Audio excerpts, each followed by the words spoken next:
Abalaleleyo lababukeleyo siyalibingelela namhlanje ngegama lenkosi. Isihloko sethu sanamhlanje sithi sona inkomo ingazala umuntu. Inkomo ingamzala umuntu. Ngamazwi ongajayelekanga ukuthi umuntu asebenzise enkonzweni ngoba ngamazwi lapho umuntu ayabe efunga eqinisa ukuthi lokhu kungeke kwenzeke loba sokutheni. So sifuna ukusebenzisa yona le inkulumo enjalo ukuchasisa indaba esifuna ukukhuluma ngayo namhlanje. Sithatha kwabaseRoma ngu-8 ivesi ngu-35 kusiya ku-39. Incwadi yabaseRoma ngu-8 ivesi ngu-35 kusiya ku-39. Umpostoli uPaul uthi yena, ngubani ozasahlukanisa nothando lukaKristu na? Noma ukuhlupheka, noma ukubandezeka, noma ukuzingelwa, noma indlala, noma ukuhambaze, noma ingozi, noma inkemba na? Kulotshiwe ukuthi ngenxa yakho sibulawa usuku lonke, sithiwa izimvu zokuhlatshwa, kepha kukho konke lokhu siyanqoba nokunqoba ngowasithandayo. Ngiyakholwa ukuthi nakufa, nakuphila, nazingilosi, nababusi, nakho okukhona, nakho okuzayo, namandla, nokuphakama, nokujula, nanto enye edaliweyo, akuyi kuba namandla okusahlukanisa nothando lukaNkulunkulu olukuKristu uJesu inkosi yethu. Umpostoli uPaul ubhalela ibandla laseRoma. Uyadinga into engaba lamandla okumsusa kuJesu. Kuyini okungamehlukanisa lothando lukaThixo? Ubala zonke izinto ezesabekayo, abale zonke izinto ezilamandla, abale zonke izinto ezingaba lendonsela kumbe ezingamfuqa kumbe ezingambandezela zimfithizele aze abe lomnakano wokubaleka ehlukane loKristu. uPaul uthi ziqambe zonke izinto uze uziqede. Ungaqala ngapha usiya ngapha, uthi qamba zonke ongaziqamba, uthi kakukho okungangehlukanisa lothando lukaKristu. Yikho sisithi thina inkomo ingamzala umuntu komhlahlandlela. Batsho njalo besitsho beqinisa ukuthi akungeke vele akusoze kwenzakale. uPaul utsho njalo uthi uthando lolu lumnandi kangaka, lukhulu kangaka, lulendonsela yokuthi kakukho okungangidonsa kungahlukanise lothando lukaKristu. Ake sikhangele uThixo edala abantu. uThixo ubadalile abantu ebathanda.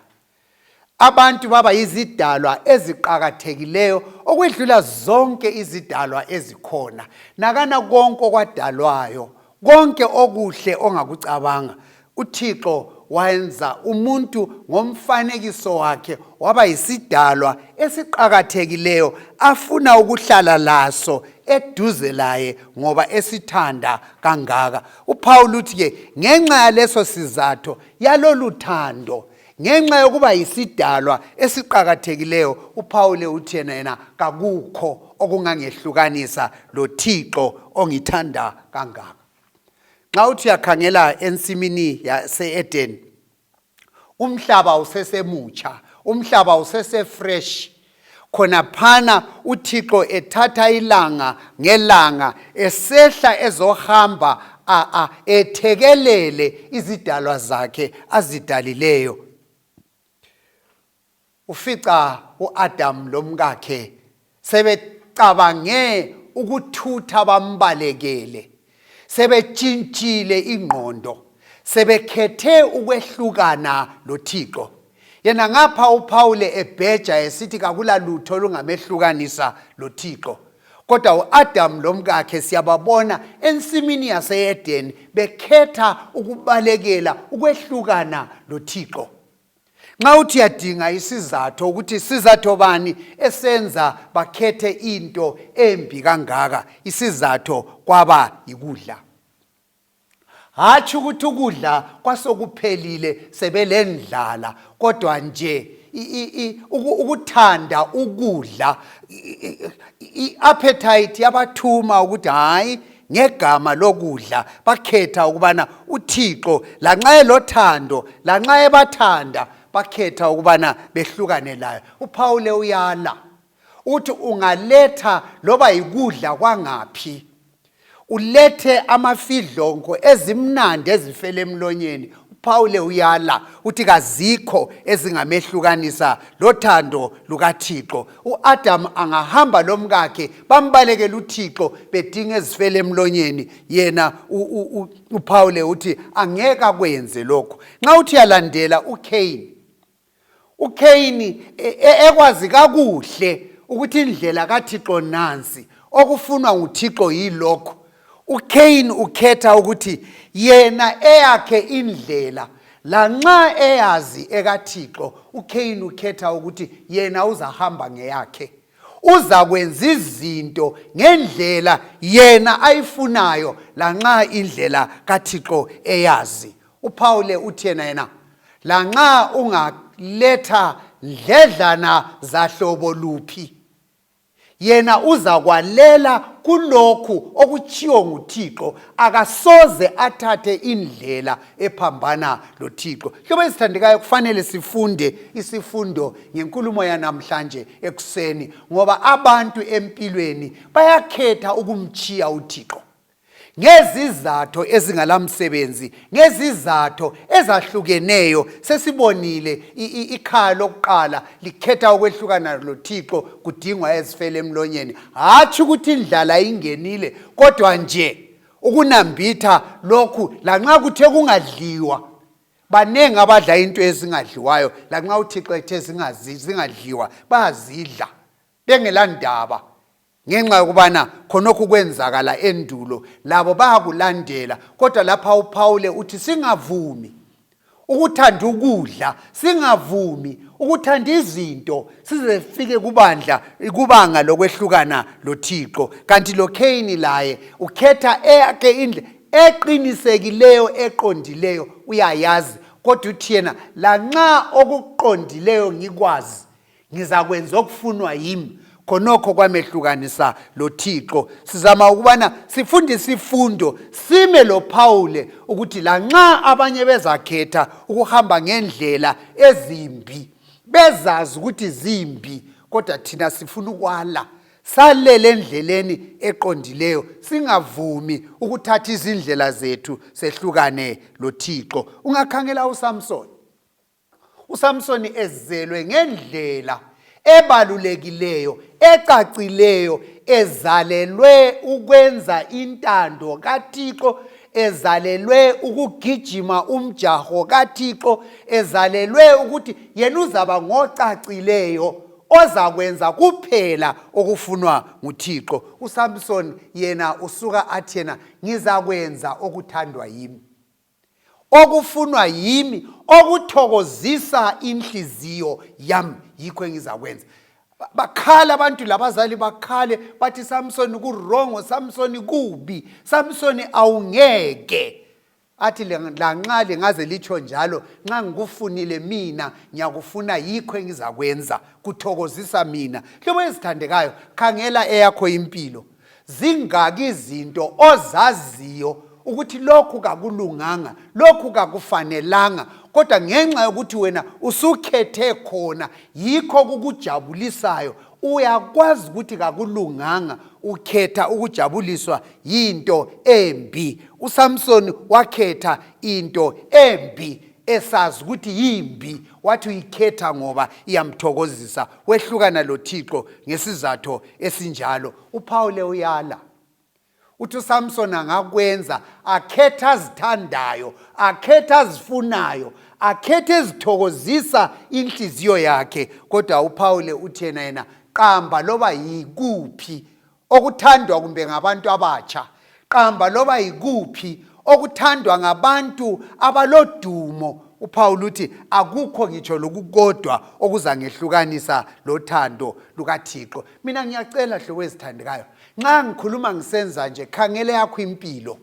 Ziziphi izindledlana ozenza uzazi ukuthi zimbi kazifanelanga, kodwa ngenxa yokubana ufuna ukusuthisa eyakho intando, lanxa usazi ukuthi uThixo kakufuni ukwenze ngenxa yokuthi kusuthisa wena, kwesinye isikhathi kukusuthisa okwesikhatshana.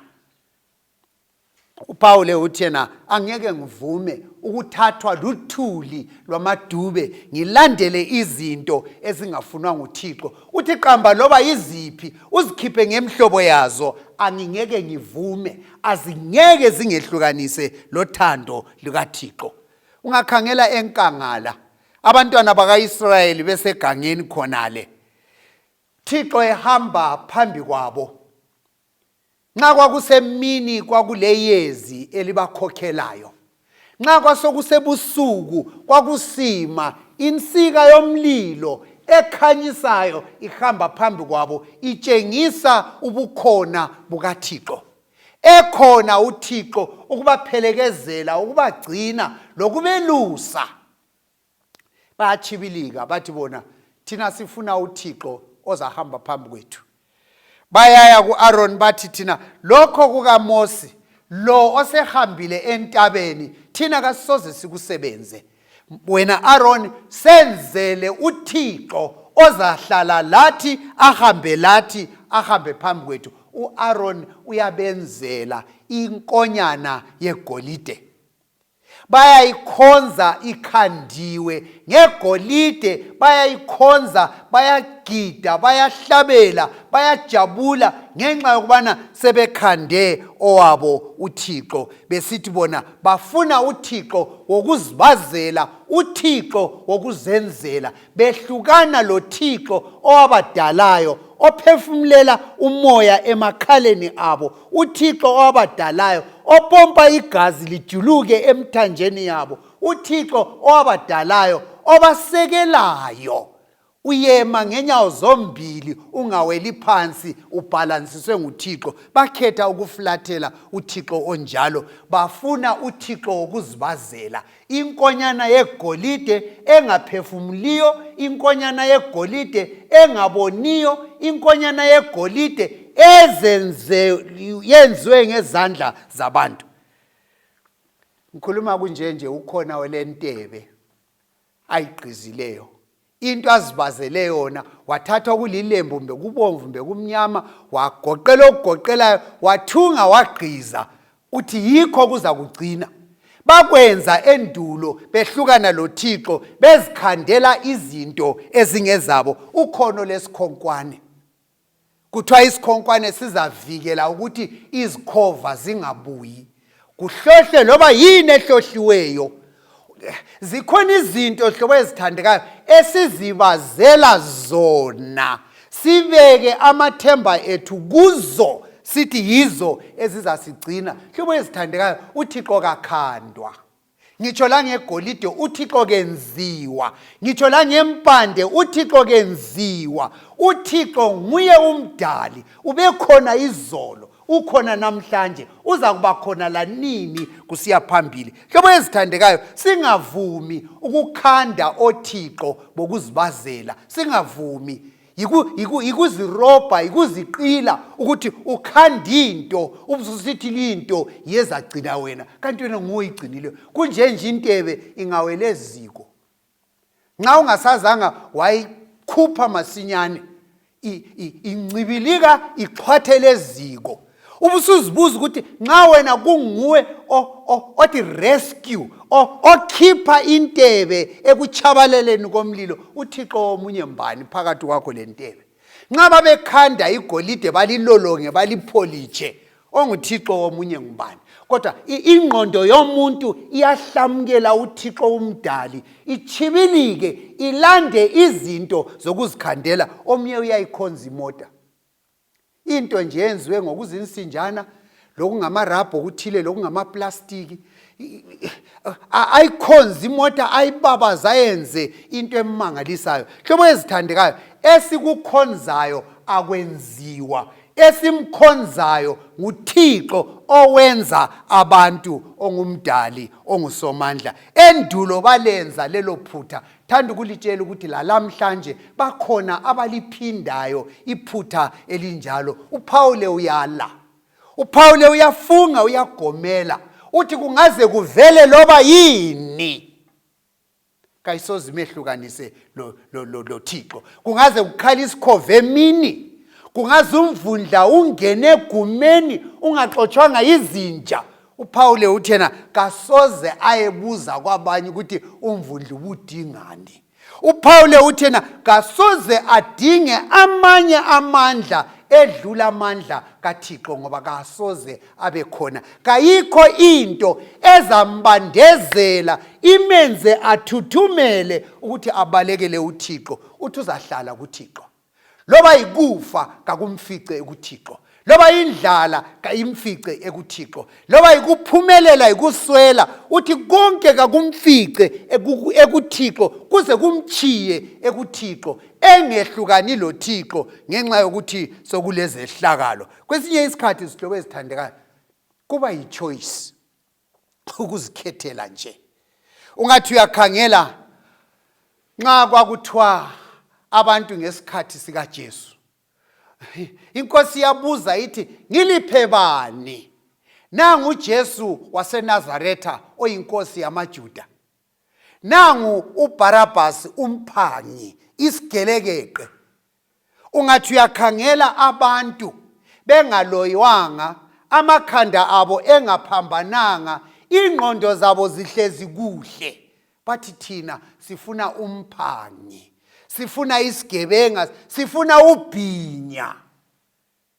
Umbuzo uyabuya uthi pho ngenzeni ngoJesu oyinkosi ongumsindisi bathi kabethelwe? What a bad choice. Ukukhetha okusanganisekileyo, okuhle ukubona ukukhangele ngamehlo. Nangu uJesu ongumsindisi, nangu uJesu ongumdali. Ilanga liphumile nguyo ligiqileyo, liyangena entshonalanga liyetshona kunina. Inkanyezi zizaphuma azichithe esibhakabhakeni. Nangu uJesu onguye ngumdali, nangu uJesu onguye othanda abantu abagcine azaye bafele esiphambanweni, oyikulunga lobungcwele bukaThixo. Ngenzeni ngoJesu? Ichoice yabantu ukukhetha kwabo bathi thina sinike isela, sinike umphangi, sinike ubhinya, sinike ugubuzela, sinike isigelekeqe. Ngenzeni ngoJesu? Bathi umlahlele khatshana, umbethele esiphambanweni. Empilweni hlobo ezithandekayo, abantu bayamflathela uJesu for no reason, just out of a bad choice. Ukhethe into engelamsebenzi. Akunjele nxa umuntu akunje umuntu athi yena uzabhema igwayi. Ubuza ukuthi igwayi ithola nikilo? Angilandaba loba ngingatholi lutho, loba kungalani, kodwa ngiyalibhema kuphela. Ya but imali yamochakala, imali lanxa ngiyitshisa ndithi ngiyami ime ngiyisebenza. Kunezinto esizilandelayo, sizikhethe, siphile kizo, sizenze kungela sizathu esibonakalayo. Kube nje ukukhetha okonakeleyo. Nangu umntwana uyisiqholo, nangu umntwana just being rude. Uthi uyabuza ukuthi uwinani ngokuba rude? Lanxa ngingawini lutho, I'll be rude anyway. Kulama bad choices esilawo asehlukanisa loThixo, kulokukhetha okuyingcekeza, kulokukhetha okwenyanyekayo, kulokukhetha okubi.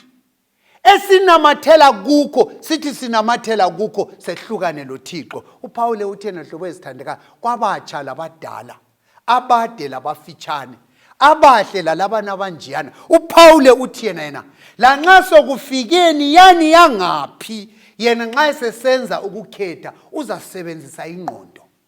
Nangu uJesu omuhle olungileyo, angeke achibilike akhethe isigelekeqe, isigebenga, ubhinya. Hlobo ezithandekayo, kweyakho impilo kulento ezimbi osuzikhethile waphila kizo wazenza wahlala lazo. Le intshumayelo ithena ke ufunde uPaul uthena lanxa sokutheni eyami indlela yokukhetha izaba indlela eqondileyo. Akakho umuntu othena into embi kayazi. Nxa usenza into embi uyachaya uvalo. Lukuchaya lukuphinde. Luchaya. Ungazuza ukuthi ususenza into embi uze kungasathi thiki. So wenza imizwa yakho yaze yoma, yadela, yasarenda, yakhalala. Kodwa nje kakho umuntu akwenza into embi kwalunga, kakho. Yikho umuntu engenza into embi ubaleka elala ekude ngenxa yokuthi uvalo luyachaya. Ungafaka isandla sakho la kuthi gudu ngitsho la mehlo akho ayatshintsha, ayala ukuhlala endaweni yawo, afuna ukuphuma ewela phandle ngenxa yokuthi okwenzakalayo kubi kuyenyanyeka. Ngitsho le nervous system yakho, imizwa yakho uzayizisi uqhuqhelani na okwenzayo kubi kurongo. Kodwa abantu bamkhetha uBarabhas emubi enjalo, baqinisela engubhinya enjalo, bakhetha ukuthi uJesu omuhle olungileyo alahlwe. Abantu bayekela indlela enhle elungileyo, inhle injalo bayichiye, bakhethe indlela ezizonakeleyo. uPaul uthena yena kasoza vume. Ungakhangela umfana owalahlekayo wasuka ngakibo. iBhayibheli kayitsho ukuthi wayechayiwe ekuseni emini wathi sengihamba. iBhayibheli kayitsho ukuthi babemvalele phandle bamncisha ukudla wathi ngiyalamba lapha sengihamba. No, kayitsho njalo. Phithi ekhanda lakhe kwamila kwangani buboya wathi mina ngiyahamba. Uyahamba uyangaphi kakwazi lapha ayahamba khona. Uyezweni elikhatshana. Uza kwembathana, uza kudlani, uzahlala kala sikhathi yena usehamba. Kala sizathu, hlobo esithandekayo, banengi ongababuza ukuthi kanti wena kungani ungalandaba lo Jesu? Abalazi izathu, kazikho. Ukhetha nje ukuthi kalani lo Jesu. Labanye abazalelwa khona ekukholweni uzesithi mina kangisakhonzi. Yindaba ungasakhonzi, yindaba ungasakholwa nguJesu. Athi ukukhetha kwami ngiyazifunela ukuthi ngingakholwa. Umfana owalahlekayo asikho isizathu ongathi wena kwaba lesizathu umfana wavalelisa wahamba, kasikho. Wathi sengihamba. Mhlawumbe bamncenga wathi liyamphuzela mphanini okwami sengihamba. La kanje bamnika into zakhe wahamba. Hlobo ezithandekayo, namhlanje ekuseni mina ngifuna ukuncenga abantu abadala labancane. Ngifuna ukuncenga abantu abade labafitshane, abafundileyo labangafundanga. Hlobo ezithandekayo, wena ukukwenza ungabi landaba lo Jesu kuyini? Mhlawumbe kade ule ndaba layo osokukuntshintshisa ingqondo kuyini? uPaul uthi yena kasoza tshintshe. Wena kuyini okukutshintshisayo? Nxa uthi yabala iBhayibheli uMateyu 24 ivesi ngelika 37 kusiya ku 39. Mateyu 24 ivesi ngelika 37 kusiya ku 39. iBhayibheli ithi khona, ngokuba njengasezinsukwini zikaNoah kuya kuba njalo la ngensuku zokucina. Ngokuba njengasezinsukwini lezo ezandulela uzamcolo, babesidla, bephuza, begana, besendisa, kwaze kwafika usuku uNoah angena ngalo emkhunjini, abazange bakwazi, kwaze kwafika uzamcolo wababhubhisa bonke bafa. Kuza kuba njalo lokuza kukaJesu. uJesu uzabuya abantu belibele. uJesu uzabuya abantu bekhohlakele ngenxa yokuba bakhethe ukusuka, bakhethe ukuhamba, bakhethe ukumchiya. Kungalazizatho bakhethe ukumchiya, bezikhethele bona ngokwabo. uPaul uthena yena ufuna ukuthi uJesu amthole eready, kafuni kube lento ezamenza atholakale engamlindelanga uJesu, kafuna ukusala nxa uJesu esiza. uPaul uthena yena mina akakulanto ezangenza ngehlukane loJesu. Kanti ke laba bensuku zokucina iBhayibheli lithi khona bazathanda ukunatha, bazathanda ukudla, bazathanda izinto ezijabulisayo, bayekwenda, bendise, bathathe izinto zemhlabeni kube yizo eziqhakathekileyo uJesu aze afike, begijimisana lezinto ezingabasindawo. Nxa uthi yabala uJohane ngo6 qalise evesini ngelika 66 usiyafika kwelika 69, isikhathi lapho kuthi khona ngaleso sikhathi abafundi bakhe abanengi bakhetha ukumchiya. Ngemva kwalokho abafundi bakhe babuyela emuva, ababe besahamba laye. uJesu wayelandelwa ngabantu abanengi. All of a sudden sebeqalisa ukuchibilika, bachibilika ngoba uJesu uthe okholwayo kabe serious ngokukholwa. Singakholwa okokugwejisa lokokudlala lokokulahlisa. uJesu uthi abantu abakholwayo kabaqonde ukukholwa ngenhliziyo zabo zonke, bazimisele bemeqinisweni bangahlanganisi. Sebezwe lokho abantu bathi hayi thina sesihamba, basukuma bahamba. uJesu uyabuza abayi12 12 uthi lani liyafuna ukuhamba yini? Abanengi sebehambile, thousands and hundreds sebehambile. So kusele only 12, 10 plus 2 yesisele. uJesu uthi lani liyafuna ukuhamba yini? Bathi Nkosi singayanga. Kuyini okungasehlukanisa lawe? Nkosi singaya ngaphi? Inkomo ingamzala umuntu. Asingeke sikuchiye, sizahlala khona, sizafela khona, sizaluphalela khona, sizafundela khona, sizanothela khona, asindawo sizahlala khonapha ngoba ukuphila okuphakade kutholakala kuwe. Yikho uPaul esala esithena kakulanto ezangehlukanisa lothando lukaKristu. Inkosi uSolomon yayindoda ehlakaniphileyo. Bathi bona umhlaba wonke kakukabi lo muntu wayelobuchopho obubukhali njengobuka Solomon. Njalo wayenothe kakhulu. Njalo wayeyipolitician eyinkosi elamandla. Uthi sengikubonile konke kuyize leze. Esithi nxa esithi konke ufaka le politics phakathi, uthi la nxa ngiyipolitician, ipolitics ayingeke ingehlukanise lo Thixo. uSolomon uthi yena ipolitics iyize, angingeke ngehlukane lo Thixo because I'm a politician. Utsho njalo. Utsho njalo uSolomon uthi igolide lokunotha kuyize leze, angingeke ngithathwe ligolide. Uthi lokuba famous, lokuba popular, lokuba ngoqhakathekileyo akungisindawo. Uthi konke kuyize leze, angingeke ngehlukane lo Thixo. Ngifuna ukuncenga nxa inkonzo le iphela hloko ezithandekayo. Ngithintile kwabe politics, ngithintile kwabanothileyo, ngithintile kwabafundileyo, ngithintile kwabatsha, ngithintile kubadala, ngithintile kuyo yonke imkhakha yabantu kubana hlobo ezithandekayo. uPaul uthi kakukho okuza ngehlukanisa lothando lukaThixo. Wena okukususa kuThixo kuyini? Ungavumi isihlobo ezithandekayo. Asikhetheni ukuhlala kuThixo. uThixo nxa uAdam wayesekhetha ukuthi abaleke, uThixo ngothando lwakhe uyabuya uyabiza uthi Adam, Adam ungaphi na? Namhlanje uThixo ubiza wena osiwehlukana laye uthi ungaphi na? uJesu nxa wayefika khonapha emhlabeni eqala ukuchumayela uthi zanini kimi lina lonke, unxusa bonke abantu asebemchile. uJesu uthi yena kabaze kuye ngoba kuye kulapha okulokuphila okukunaphakade. Kungani isihlobo ezithandekayo singabhidlika? Umfana walahlekayo wathe sebona ukuthi umochakele ngokuchiya ikhaya, wasukuma wathi mina ngiza kubuyela ekhaya.